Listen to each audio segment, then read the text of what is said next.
I died and received powerful advice from Jesus Christ about the hidden strength of Black people. I never thought my final moment on earth would come so quickly. A sharp pain pierced through my chest, my breath caught, and in the blink of an eye, I plunged into endless darkness. But death was not the end. I awoke in a radiant space, not a hospital, not a dream, but a place beyond imagination. Before me, Jesus Christ appeared, his gaze piercing into my soul. There was no judgment, only deep understanding. And then, he spoke. Black people carry within them a power that the world has deliberately hidden. It is time for you to know the truth. His words sent shivers down my spine. What power? What secret had been concealed? And why was I chosen to hear this? If you want to know the answer, comment below. I will reveal everything. But remember, what I am about to share may forever change the way you see the world. Then, the world around me faded. Darkness didn't swallow me. Instead, I was pulled into something else, something beyond my understanding. A golden light stretched endlessly in every direction, not blinding, but warm, surrounding me like an embrace. It wasn't just light, it was love, pure, powerful, overwhelming. I felt it in every part of me, filling a void I hadn't even known was there. This place, wherever it was, felt more like home than anywhere I had ever been. Then, I saw him. Jesus stood before me, his presence unlike anything I had ever encountered. He wasn't just a figure in flowing robes or the image I had seen in paintings. He was radiant, exuding warmth, power, and something even greater, understanding. He looked at me, and in that instant, I knew he saw everything. Every mistake, every doubt, every hidden sorrow, and yet there was no judgment in his eyes, only love. I wanted to speak, to ask where I was, what was happening, but before I could, his voice filled the space around me. You are not here by accident, he said. There is something you must know, something the world has tried to bury for centuries. A deep knowing stirred within me, as if my soul already understood the weight of his words before I did. He was about to reveal something powerful, something hidden. When Jesus spoke, his voice wasn't just sound, it was truth woven into the fabric of my soul. I felt it, not just in my mind, but in the deepest part of my being. He told me something I had never heard before, something the world had gone to great lengths to erase. Black people carry a spiritual power unlike any other, he said. A power meant to lead humanity into a new awakening. His words echoed through me, stirring something ancient, something buried deep within. It was as if I had always known this truth but had been made to forget.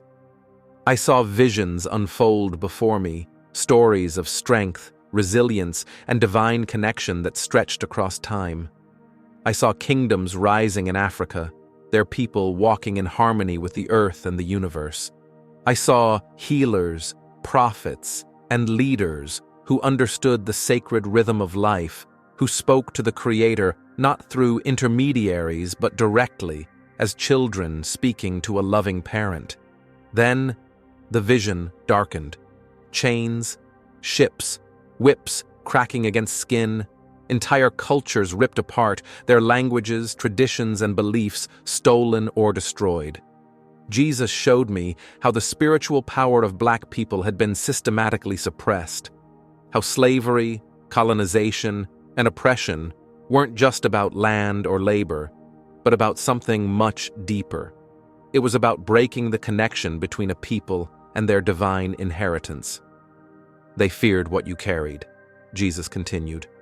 So they told you that you were powerless, that your history began in chains, that your prayers were less worthy, that your voices did not matter.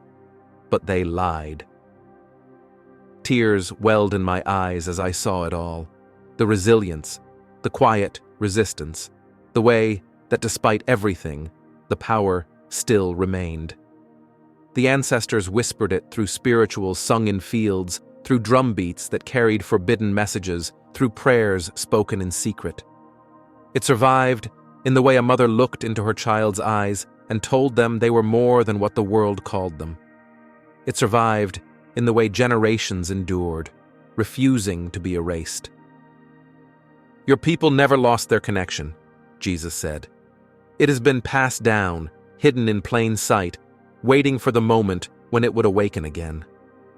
I felt my own heartbeat quicken. This power, this force, was still here, alive, moving beneath the surface. I saw flashes of the present day, of black voices rising, of movements shaking the foundations of society, of a spiritual reawakening happening right now. As the golden light surrounded me, Jesus' words continued to echo in my soul, unraveling truths that had long been buried. But the revelations were far from over. In an instant, I was pulled deeper into his vision, a vision that would expose centuries of deception and awaken something powerful within me.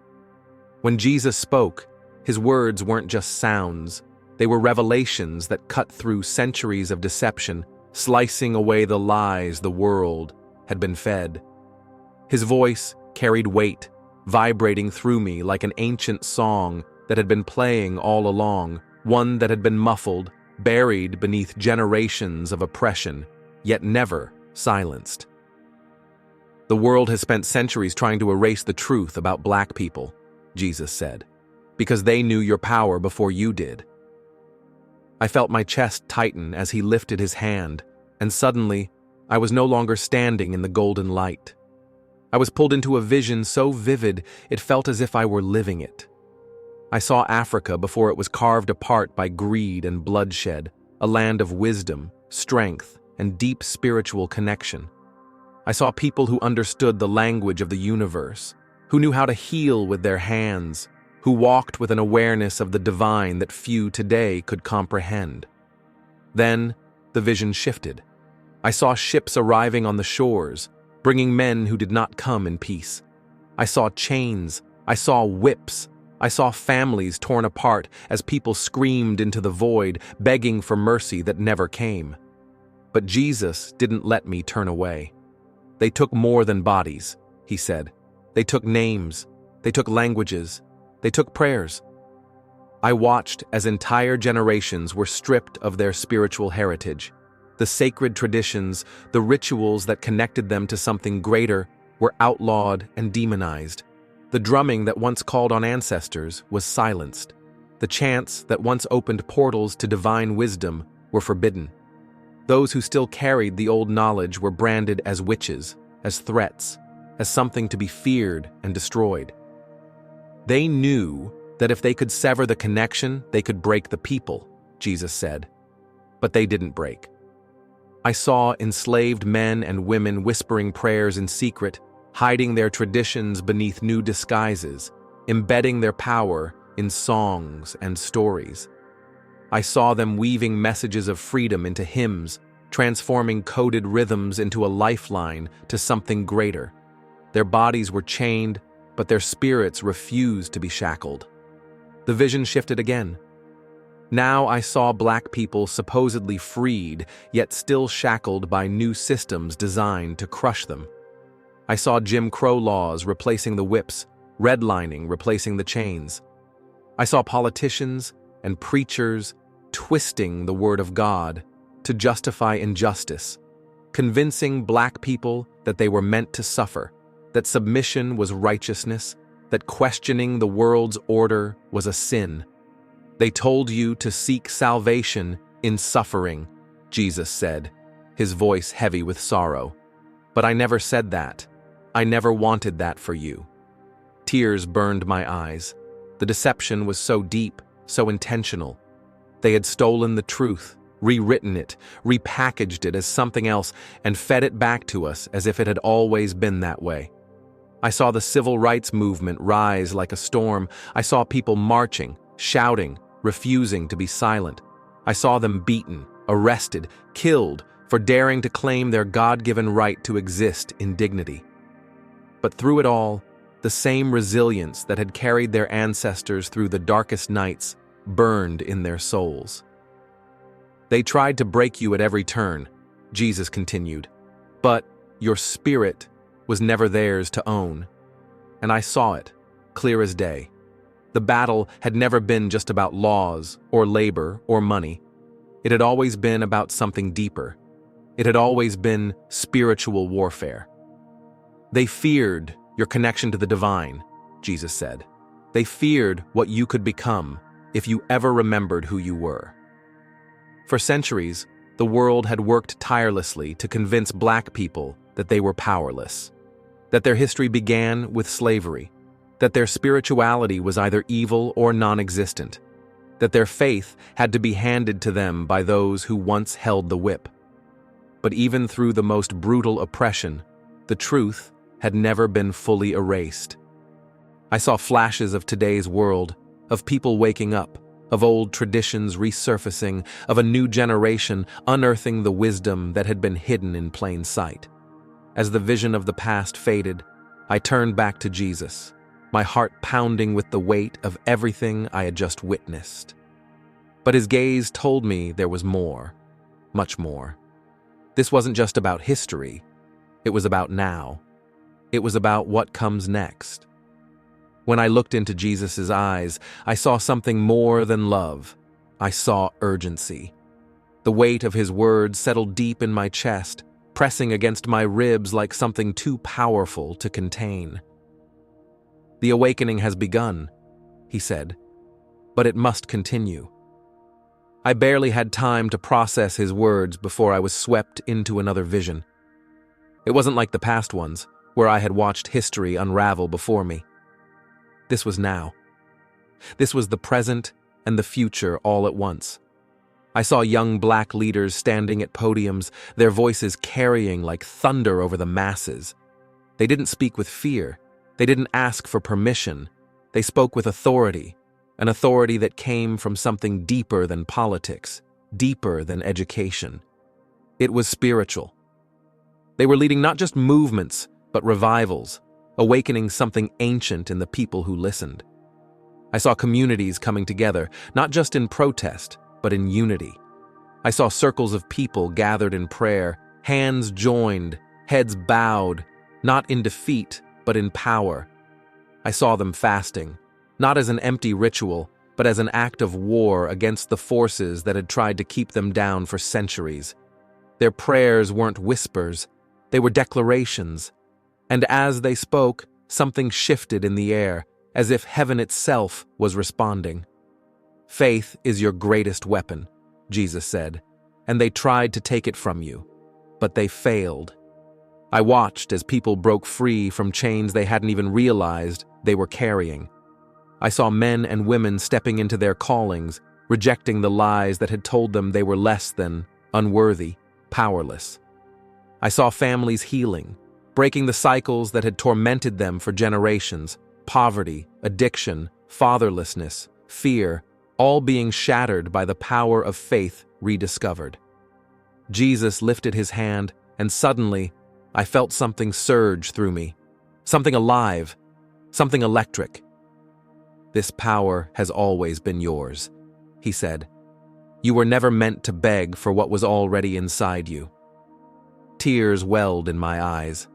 How many generations had been made to believe they were cursed, when in reality, they carried the blessing? How many had been told to bow their heads in submission when they were meant to walk with the confidence of kings and queens? I saw Black children being raised differently, not in fear, not with warnings to shrink themselves to survive, but with the knowledge of who they truly were. I saw mothers and fathers teaching their sons and daughters to pray with authority, to speak with conviction, to walk with power. It is not enough to wake up, Jesus said. You must remember. The visions flooded me, images of Black inventors, scholars, warriors, artists, prophets, people who had carried this divine spark long before the world tried to snuff it out. I saw the ancestors smiling, their voices echoing in languages long forgotten, but still alive in the blood of those who remained. "You are not victims," Jesus declared. "You are vessels. You are chosen." Just when I thought I had grasped the full depth of his message, Jesus' expression shifted. There was more, something greater, something urgent that I had yet to understand. The awakening was only the beginning, but without one crucial element, it would never be complete.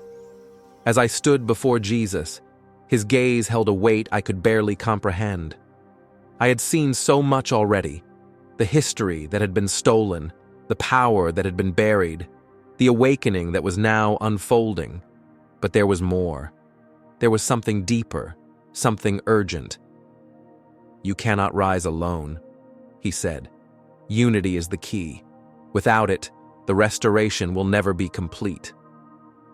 Before I could respond, another vision consumed me. This time, I wasn't looking into the past or even the present. I was seeing the future, what could be, what was meant to be. I saw Black communities thriving in ways the world had never imagined. Neighborhoods, once left to decay, were now alive with abundance. Schools were no longer underfunded and forgotten, but filled with children learning their true history, discovering their power. Businesses flourished, not just small shops, but entire industries built, owned, and controlled by Black hands. There were banks, schools, hospitals, all sustained by a people who had finally reclaimed what was once stripped from them. There was no begging for a seat at someone else's table because the table had been built anew, and this time it could not be taken away. But then the vision flickered, and I saw something else. I saw division, deep, festering wounds that had been left untreated for generations. I saw elders and youth clashing, the wisdom of the past dismissed, the passion of the present misunderstood. I saw religious leaders at war with one another, each claiming to hold the only truth, while the people suffered from the lack of collective action. I saw political debates turn into battlegrounds where brothers and sisters tore each other down, unaware that their real enemies stood on the sidelines, watching and smiling. "They have used division as a weapon against you," Jesus said, "and you have let it work." His words struck me like a blow to the chest. I couldn't deny it. I had seen it myself, how easy it was for us to fight each other over differences that paled in comparison to what we had in common. How generations had been pitted against one another, how faith had been turned into a battleground instead of a bridge, how politics had turned us into enemies instead of allies. "If you do not heal these wounds, the restoration will never last," he warned. I felt my spirit tremble as I saw the consequences of ignoring his words. I saw Black wealth rising, only to crumble again because of distrust. I saw opportunities created, only to be lost because of infighting. I saw power within reach, only to be abandoned because too many were focused on proving themselves right instead of lifting each other up. Then, as if answering my unspoken question, the vision shifted again. I saw a different path. I saw elders and young people sitting together, learning from each other. The wisdom of the past wasn't dismissed, it was embraced. The fire of the present wasn't ignored, it was fueled. I saw different faiths coming together, not to argue, but to align. I saw leaders putting aside ego and working together, not for personal gain, but for the survival and success of the community. When you move as one, no force in this world can stop you, Jesus said. But you must choose unity over pride, restoration over rivalry. The weight of his words settled into my soul. I understood now. This was bigger than personal success, bigger than individual dreams. This was about something eternal. Jesus' words had already shifted my understanding, revealing the urgency of unity, the necessity of restoration. But as I stood before him, I sensed there was still one final truth, one that would challenge everything I thought I knew about strength, power, and the path forward. When Jesus looked at me, his eyes were filled with something I didn't expect: compassion. I had seen anger in the faces of men. I had seen judgment, resentment, and vengeance in the hearts of the broken. But his expression carried none of that. Instead, it held an understanding so deep it made my own bitterness feel small in comparison. "You have seen the oppression," he said. "You have felt the weight of injustice. But tell me, what will you do with it?" I opened my mouth to answer, but before I could, I was pulled into another vision. I saw faces I knew, faces filled with pain. I saw broken families, mothers raising sons alone, daughters who had never known the embrace of their fathers. I saw men walking away, not because they wanted to, but because the world had convinced them they were not needed. I saw resentment boiling beneath the surface of relationships, siblings who no longer spoke, friends turned enemies over wounds that had never healed. Then, the vision changed. I saw a man, hardened by years of pain, standing before the son he had abandoned. His voice trembled, his hands shook, but he spoke. "I'm sorry." And just like that, a weight lifted. I saw brothers embracing after years of silence, choosing love over pride. I saw children running into the arms of fathers they once believed had forgotten them. I saw families praying together, healing together. And then I saw something even greater. I saw entire communities coming together, people who had once stood on opposite sides of battle lines, whether drawn by politics, religion, or past betrayals, choosing reconciliation instead of retaliation. I saw elders passing down wisdom, no longer bitter about being ignored but rejoicing in being heard.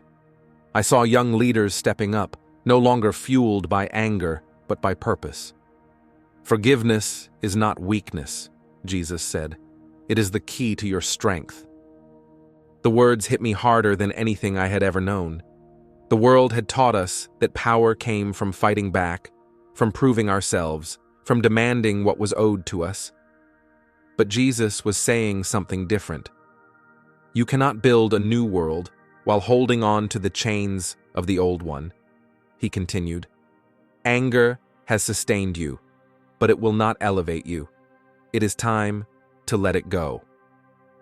I felt the weight of his words in my soul. How many times had I replayed the injustices of the past, not just the history of my people, but my own personal wounds? How many times had I let that pain define me, guide me, fuel me? "You are not called to be captives of your pain," Jesus said. "You are called to be healers." I looked into his eyes, and I saw it, the truth I had been avoiding. The awakening we had been waiting for, the restoration we had been praying for, it would not come through rage. It would not come through vengeance. It would come through something harder, something more powerful: forgiveness. "But how?" I asked, my voice barely above a whisper. Jesus smiled. "By choosing it, every day. By refusing to let your wounds speak louder than your purpose." I saw flashes of the world as it could be, a world where we no longer carried the weight of what had been done to us, but instead walked fully in the power of what we were meant to become. A world where we were no longer bound by the past, but free to create the future. "Forgive, not because they deserve it, but because you do," Jesus said. "You deserve to be free." I felt something inside me break open. A flood of emotions rushed through me: pain, grief, sorrow. But beneath it all, there was something else. Peace. True, unshakable peace. I had spent so much time waiting for justice, waiting for the world to right its wrongs, waiting for the apologies that might never come. But Jesus was telling me, I didn't have to wait any longer. The power to heal, to restore, to rise, it was already mine. As the weight of forgiveness settled in my soul, I thought the revelations had reached their peak. But Jesus wasn't finished. There was one final truth, one last vision, one that stretched beyond pain, beyond healing, and into the destiny waiting to be embraced.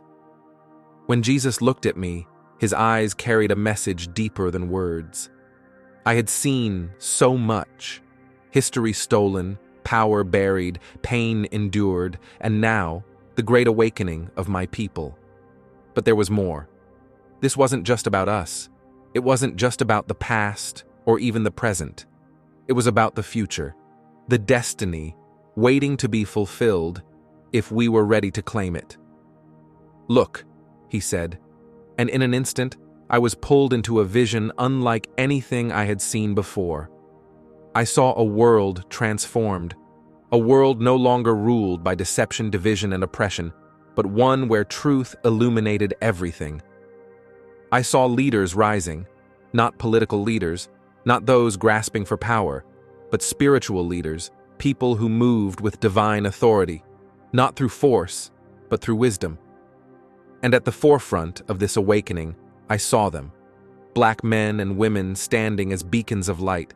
They were guiding, not ruling, teaching, not controlling, healing, not destroying, and the world was following.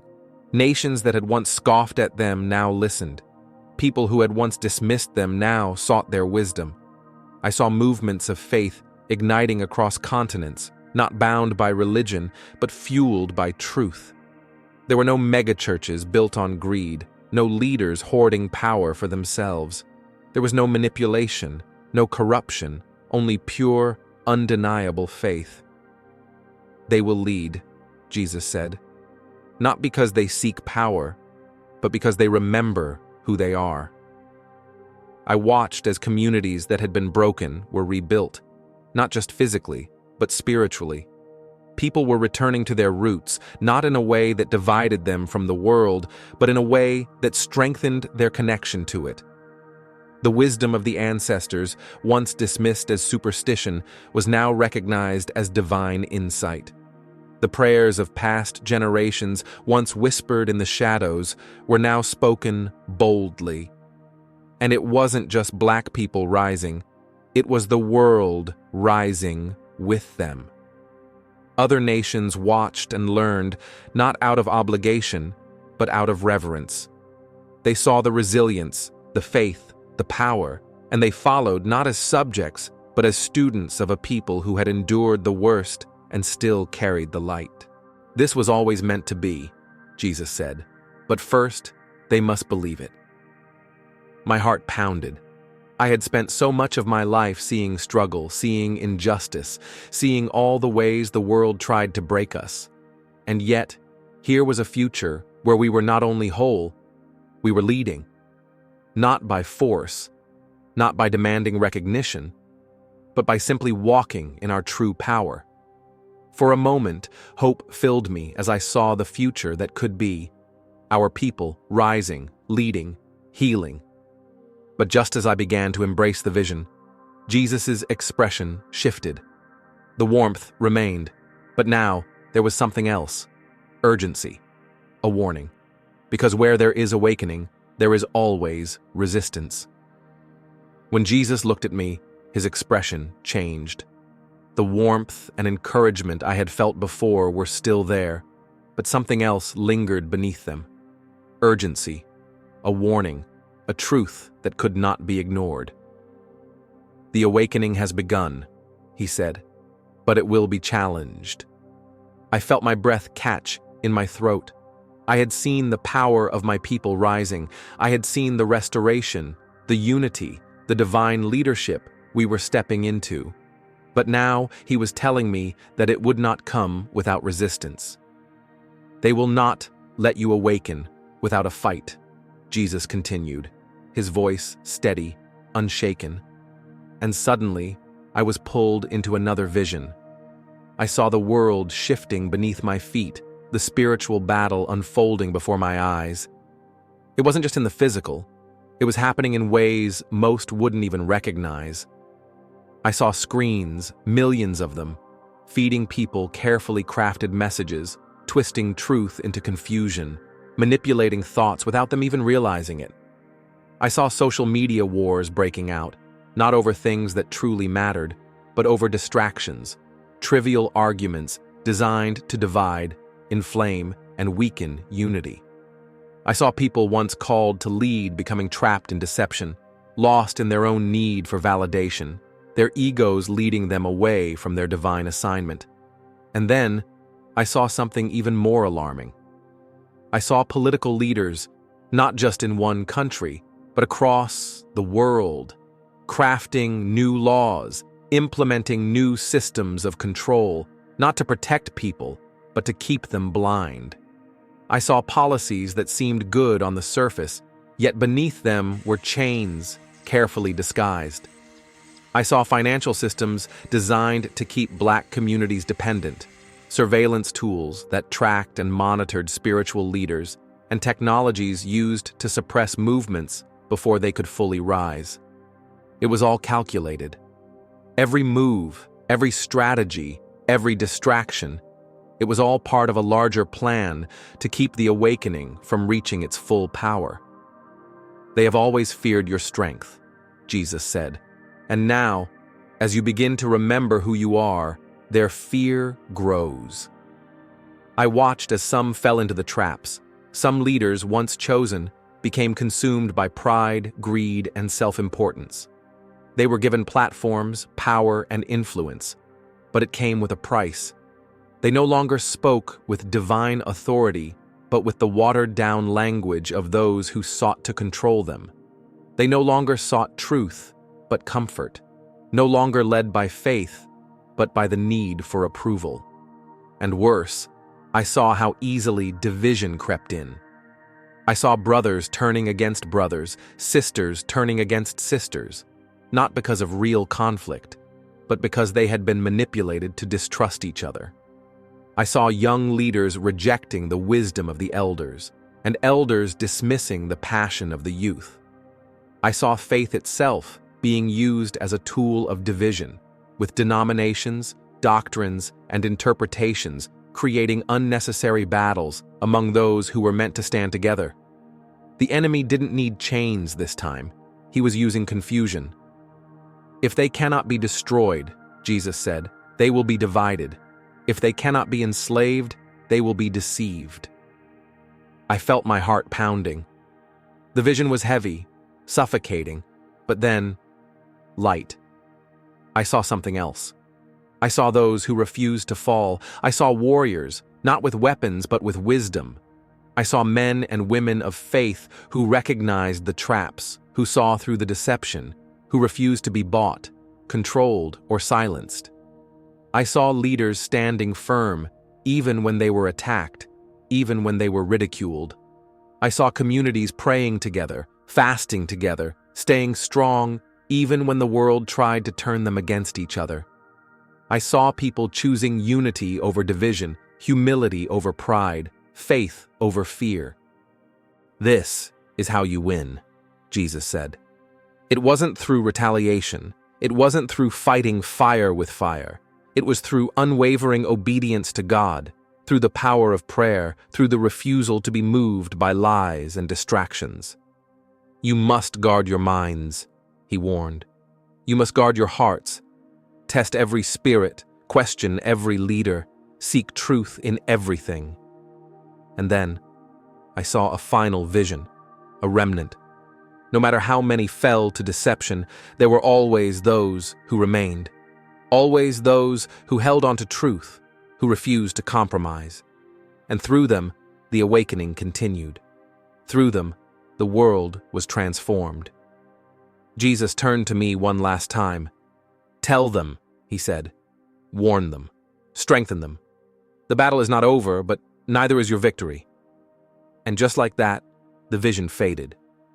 I was back. My body trembled. My heart raced. I had seen what was coming.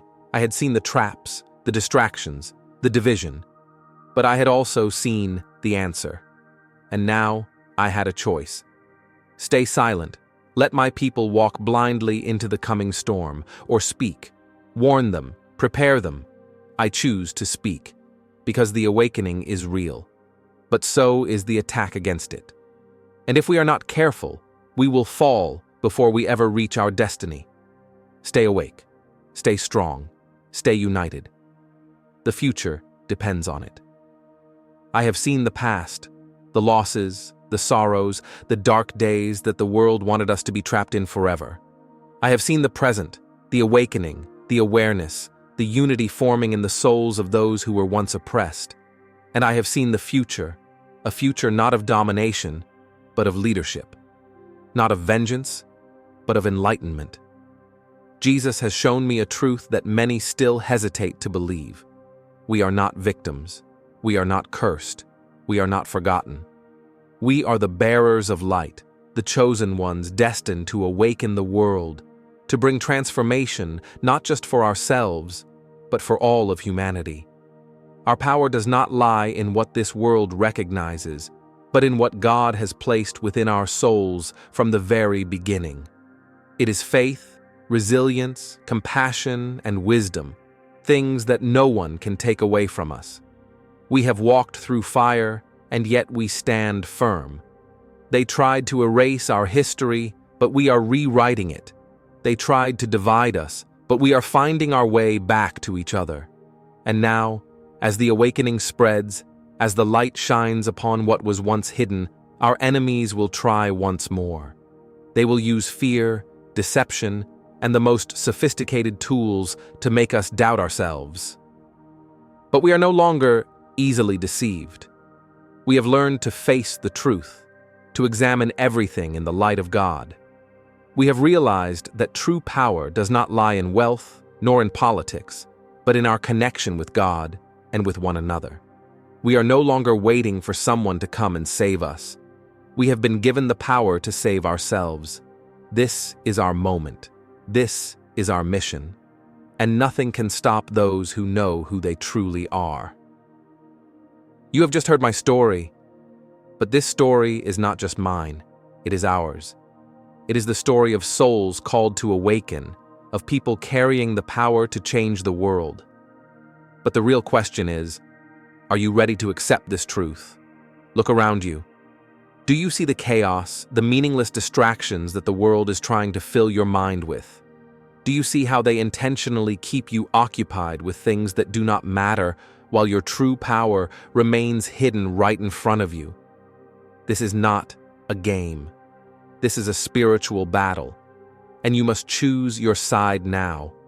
If you feel something stirring inside you, if you know deep within your soul that something greater is calling you, then this is not a coincidence.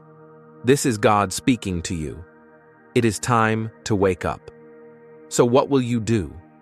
Will you turn away from the truth and continue living according to the programming they have set for you? Or will you rise, claim the power that has been given to you, and step into the light? I know you are ready. I know you feel it. And if you truly believe this matters, if you know that this is the message the world needs to hear, then do not keep it to yourself. Take action now. Comment below.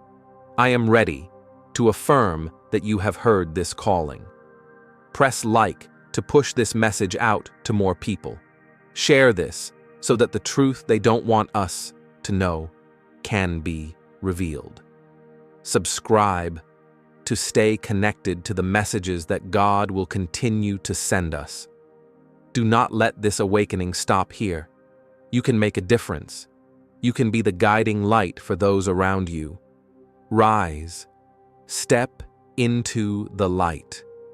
Awaken. God is waiting for you. And so is the world.